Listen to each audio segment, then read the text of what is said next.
दूर से मौलाना और पीर पैगंबर जैसे लोग कहलाते हैं वो आए हुए थे। और उसमें जब मैं बोला और जब मैंने कहा इस बात को कि ला इलाहा इल्लल्लाह मोहम्मद रसूलुल्लाह, मैंने कहा पता है जितने लोग यहां पर बैठे हैं, मैंने कहा अगर हिंदुओं के ग्रंथ ने कहा कि एक ओम द्वितीय नास्ति में एक हो, तो ये कलमा जो पढ़ते हैं ये क्या कहता है कि ला इलाहा इल्लल्लाह मोहम्मद, अल्लाह को छोड़ के दूसरा कोई नहीं, अल्लाह एक, वो एक है अल्लाह। और मोहम्मद क्या है, जैसे अभी नबी साहब का जिक्र कर रहे थे सल्लल्लाहु अलैहि वसल्लम, वो नबी साहब, प्रॉफिट मोहम्मद साहब, सब जानते हैं ना ये कायनात ऐसा है ना, बिन आदमी वजूद क्या है कायनात का। अरे इंसान हो, इंसान से मोहब्बत किया। मैं नहीं ज्यादा विस्तार में जाना चाहूंगा, पहले मैंने कहा, लेकिन 2 सेकंड के लिए उस पंक्ति को कई बार गुनगुनाता। कैसी प्रभु तूने है कायनात बांधी, एक दिन के पीछे एक रात बांधी, साथ साथ बांधी, कैसा है चंद्रमा। ये सृष्टि तेरी, ये दुनिया तेरी, ये आसमान तेरा, ये जमीन तेरी, कैसा तूने बनाया, कैसा तूने बांधा इनको, ये कायनात को किस तरह से तूने जोड़ा है। कायनात सृष्टि होती है, ये सारी सृष्टि, ये सारा संसार किस तरह से बनाया और किस तरह से अभी जो इधर से बहुत प्यारी बात आई थी, सबको बनाने वाला, रचाने वाला वो एक है ना। ये बार बार बात आ रही। ये केवल कोई ये ना समझे केवल हिंदू कहते हैं कि एक ओम द्वितीय नास्ति में एक ओम दूसरा नहीं है, कोई ये ना समझे केवल हिंदू कहता है। मैंने कहा ना कि ये भारत देश है कि जहां पर हिंदू हो, मुस्लिम हो, सिख हो, ईसाई हो, जो भारत में रहता है वो हर नागरिक कहता है, उनका हर धर्म ग्रंथ भी कहता है एक ओम द्वितीय नास्ति। अगर हिंदुओं के ग्रंथ ने कहा कि मैं एक हूं, मैं एक परमात्मा, एक ईश्वर। मुस्लिम हमारे बड़ी कुशलता से जैसे संचालन कर रहे हैं आसिफ अली जी, आपने देखा, अभी हमारे मौलाना साहब भी कह के गए, और मैं कई बार, मैं सच्ची बताऊं आपको कि ये सुनिश्चित है स्वामी धर्मदेव बहुत फराख दिल, बहुत बड़े दिल का इंसान है, जो मुझे जानते हैं उनको पता है। मैं सबको इतना मोहब्बत करता हूं जिसका हिसाब नहीं। मैं जाति पाति संकीर्णता से बहुत ऊपर उठ करके बात किया करता हूं। मेरे अपने कभी पटौदी में आकर के, जो लोग जानते हैं चाहते हैं उनको पता है, पटौदी में भी मुस्लिम परिवार है, नहीं गया कभी पटौदी आके देखना और उन लोगों से पूछना। मेरे तो मतलब उन पटौदी मुस्लिम परिवारों में वहां के नौजवान, एक बच्चा तो आदिल इस समय चंडीगढ़ हाई कोर्ट में वकील बन चुका है, जज बनने वाला है कुछ समय बाद। वकील लोग बैठे, आदिल, वो आदिल मेरा शिष्य है। मेरे को गुरु जी कहता है कि स्वामी जी मेरे तो गुरु आएगा, हालांकि आपके उसमें जो भी हो, लेकिन वो बैठ चुका है। मतलब मेरा वो सेवक है, बहुत अदब, बहुत सम्मान करता है, बहुत प्यारा बच्चा है। मैं केवल एक बच्चे का नाम लिया, मैं एक का नाम लूं तो अनेक ऐसे। प्रवेश लड़का है, बहुत प्यार करता है।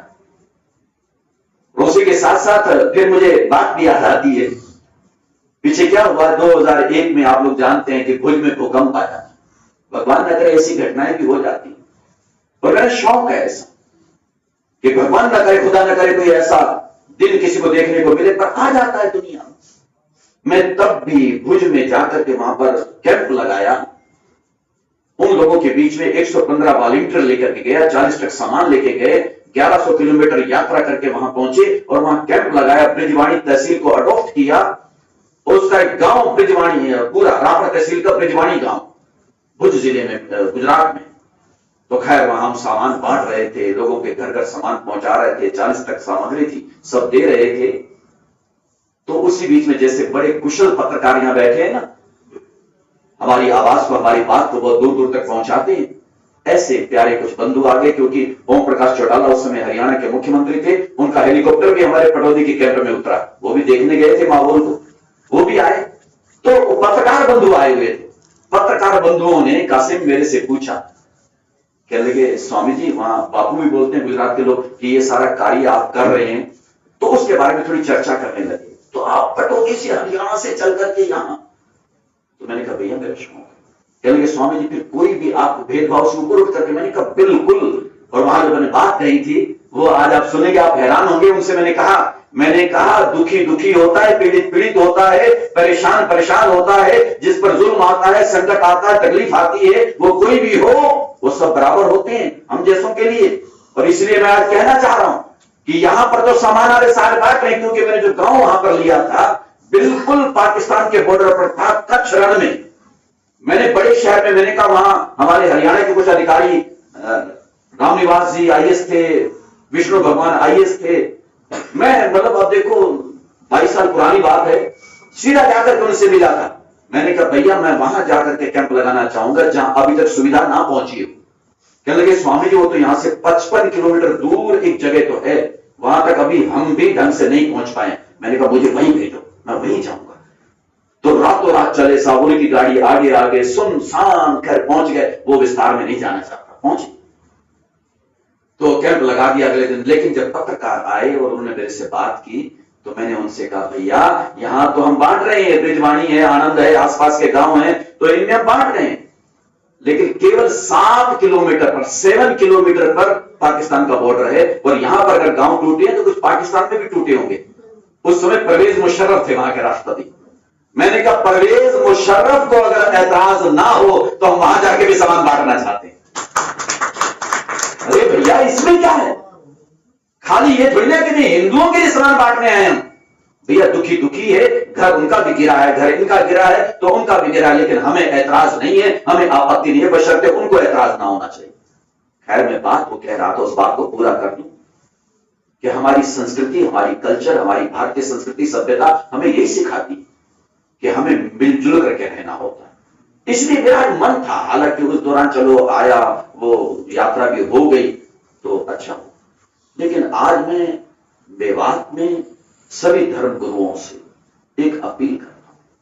हमारे अपने सभी लोग हैं और उसमें बाकी रहा धर्म, और वो हिंदू भी हैं, मुस्लिम भी हैं, सिख भी होते हैं, क्रिश्चियन भी होते हैं। वो मैंने बस बात कही कि मैं कभी कभी मुस्लिमों के उर्स में भी जाता हूं। उर्स में आप हैरान होंगे, आपको ताज्जुब होगा शायद कि उर्स में, एक बार मैंने उर्स में जाकर के कहा, जब उसमें हमारे बहुत दूर दूर से मौलाना और पीर पैगंबर जैसे लोग कहलाते हैं वो आए हुए थे, और उसमें जब मैं बोला और जब मैंने कहा इस बात को कि ला इलाहा इल्लल्लाह मोहम्मद रसूलुल्लाह, मैंने कहा पता है जितने लोग यहां पर बैठे हैं, मैंने कहा अगर हिंदुओं के ग्रंथ ने कहा कि एक ओम द्वितीय नास्ति में एक हो, तो ये कलमा जो पढ़ते हैं ये क्या कहता है कि ला इलाहा इल्लल्लाह मोहम्मद, अल्लाह को छोड़ के दूसरा कोई नहीं, अल्लाह एक, अल्लाह एक, वो एक है अल्लाह। और मोहम्मद क्या है, जैसे अभी नबी साहब का जिक्र कर रहे थे सल्लल्लाहु अलैहि वसल्लम, वो नबी साहब, प्रॉफिट मोहम्मद साहब, वो अल्लाह के रसूल है। मोहम्मद रसूल अल्लाह, वो अल्लाह के रसूल हैं। रसूल कहते हैं संदेश वाहक को। वो अल्लाह का संदेश, खुदा का संदेश, उसका पैगाम इस धरती पर लाए हुए हैं। मोहम्मद साहब अल्लाह नहीं है, वो अल्लाह को तो वही मानते हैं, लेकिन वो अल्लाह के रसूल हैं, अल्लाह के पैगम, उसके मोहम्मद जो हैं वो रसूल हैं, संदेश वाहक हैं, उनके पैगाम को यहां पर लाने वाले। उस अल्लाह का पैगाम क्या हो सकता है? अगर हम गंभीरता से विचार करें तो अल्लाह का पैगाम या परमात्मा का संदेश वो क्या हो सकता है?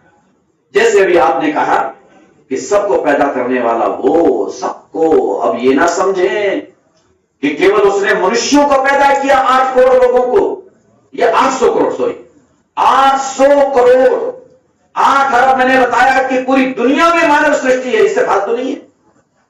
और भी पूरी सृष्टि में और भी कहीं नहीं है।